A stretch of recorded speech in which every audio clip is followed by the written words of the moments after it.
Hello প্রিয় শিক্ষার্থীরা, আসসালামু আলাইকুম সবাইকে। সবাই কেমন আছো? আশা করছি প্রত্যেকে ভালো আছো।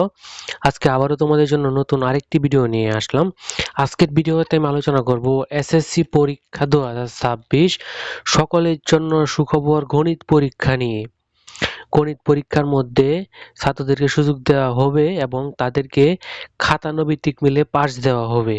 তোমরা জানো খাতানভিত্তিক আলাদা পাস করতে হয়, তবে এবারে গণিতে কেন খাতানভিত্তিক মিলে পাস দেওয়া হবে এই বিষয় নিয়ে থাকছে বিস্তারিত।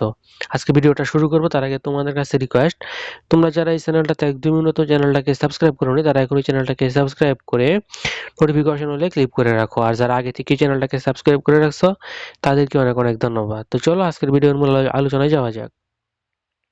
এসএসসি পরীক্ষা 2026, এর মধ্যে গণিত পরীক্ষা শেষ হওয়ার পর ছাত্রছাত্রীদের মধ্যে অনেক ভয় কাজ করতেছে। তারা বলতেছে খাতায় ভালো হয়েছে, নৈবেতিক খারাপ হয়েছে, অনেকে বলতেছে নৈবেতিক ভালো হয়েছে, খাতায় খারাপ হয়েছে। তো যাদের নৈবেতিক ভালো হয়েছে, খাতায় খারাপ হয়েছে, তাদের জন্য মূলত আজকে সুখবরটা। কেননা বিগত সালগুলোতে আমরা এসএসসি পরীক্ষার রেজাল্ট নিয়ে কাজ করতেছি এবং গণিত পরীক্ষার মধ্যে প্রতি বছর ছাত্রছাত্রীদেরকে সুযোগ দেওয়া হয়। গণিত পরীক্ষার মধ্যে আমি তোমাদেরকে একটা উদাহরণ দিই, আমরা এরকমও রেজাল্ট পেয়েছি, গণিত পরীক্ষার মধ্যে 33 পেয়ে পাস করেছে। কিভাবে? তাও আবার খাতায় ফেল, নৈবেতিকে বেশি। তার রেজাল্ট এরকম ছিল, খাতায় 23 পেলে পাস, সে পেয়েছিল 16। 17, 18, 19, 20, 21, 22, 23 7 নাম্বার কম খাতায় পাস করার জন্য। নৈবেতিকে পেয়েছে 17, 5 নাম্বার থেকে আরো 7 নাম্বার বেশি।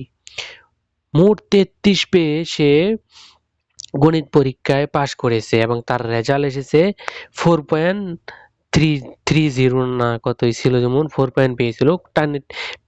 কলম মতনে সে 4 পয়েন্ট পেয়েছিল।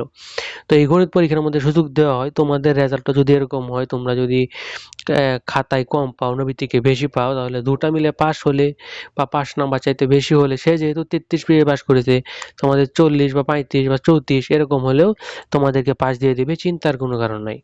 এরপরে তোমাদের আরো যদি কোনো কিছু জানার থাকে অবশ্যই আমাকে কমেন্ট করে জানাতে পারো। এই সুখবরটা তোমাদের সকলকে জানিয়ে দেওয়ার জন্য অবশ্যই তোমাদের বন্ধুদের মাঝেও শেয়ার করতে পারো।